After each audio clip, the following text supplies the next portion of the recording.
Happy Monday po sa ating lahat. Ako si Benison Estareja.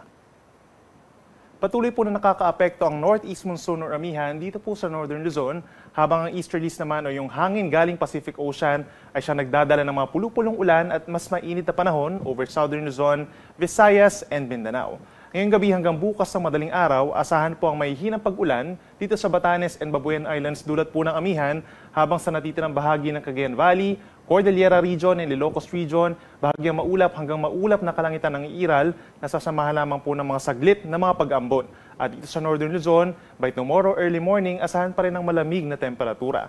Dito naman po sa may Quezon Province, asahan yung mataas sa tsansa ng ulan ngayong gabi, gayon din sa paligid na lugar gaya ng Southern Aurora and Camarines Norte, dulot po ng easterlies. And over the rest of the country, kabilang po ang Metro Manila, overnight asahan yung bahagyang maulap hanggang maulap na kalangitan, nasasamahan lang ng mga saglit na pag-ulan at mga 1 to 2 hours ng mga thunderstorms, dulot din po ng easterlies.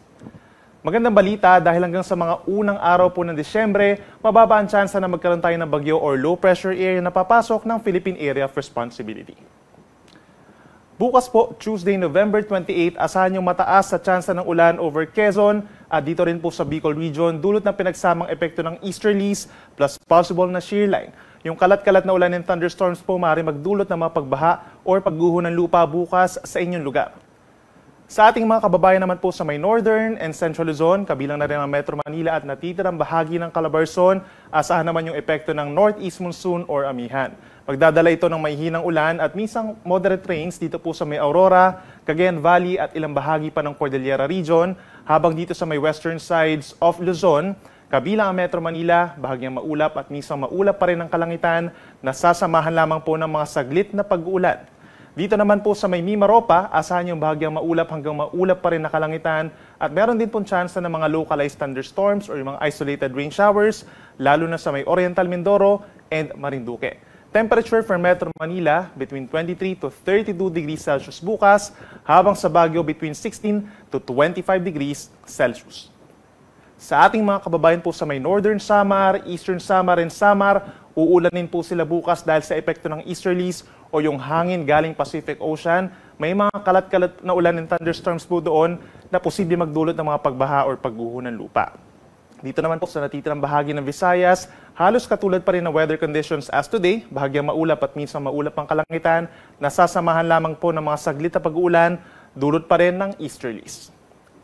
At sa ating mga kababayan po sa Mindanao, maraming lugar po magiging maaraw dahil po doon sa easterlies at sasamahan lamang ito ng mga localized thunderstorms na nagtatagal lamang po ng 1 hanggang 2 oras, lalo na dito sa may silangang parte over Caraga Region and Davao Region.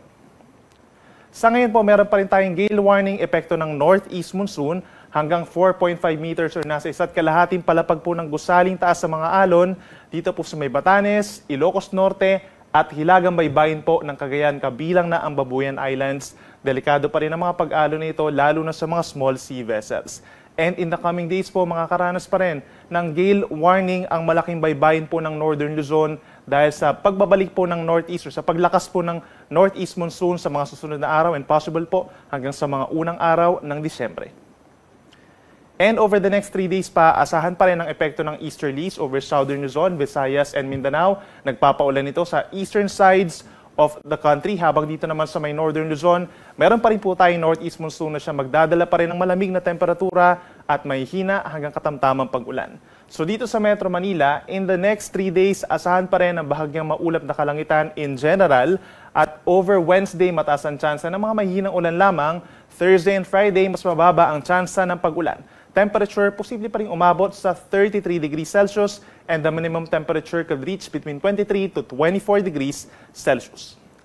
Sa ating mga kababayan po sa Baguio City, hanggang sa unang araw ng Disyembre, halos magkakatulad pa rin po na weather conditions, bahagyang maulap at minsang maaraw na umaga hanggang tanghali at hindi pa rin kainitan hanggang 25 degrees Celsius lamang.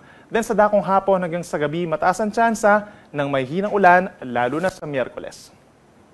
Sa ating mga kababayan po sa Bicol Region, asahan pa rin ang maulang panahon hanggang Wednesday. Epekto po yan ng easterly, so mag-ingat po sa mga posibleng pagbaha pa rin at magdala ng payong kung lalabas ng bahay.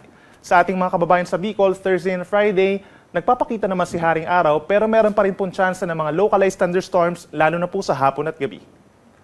Sa atong mga kaigsoon din na over Metro Cebu, asahan pa rin hanggang sa unang araw ng Disyembre, bahagyang maulap at minsang maulap na kalangitan na sinasamahan lamang po ng mga saglit na pag-uulan.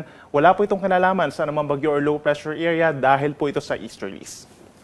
At panghuli sa atong mga kaigsoon din na over Metro Davao, generally bahagyang maulap hanggang maulap ang kalangitan, mainit sa tanghali at possible yung mga localized thunderstorms. Mas madalas ang mga pag-ulan sa eastern side such as Davao Oriental, Surigao del Sur, and Davao de Oro. Ang araw ay lulubog pa rin 5:24 ng hapon mamaya at muling sisikat bukas 6:03 ng umaga. Yan muna ang latest mula dito sa Weather Forecasting Center ng Pag-asa. Ako muli si Benison Estareha na nagsasabing sa anumang panahon, Pag-asa ang magandang solusyon.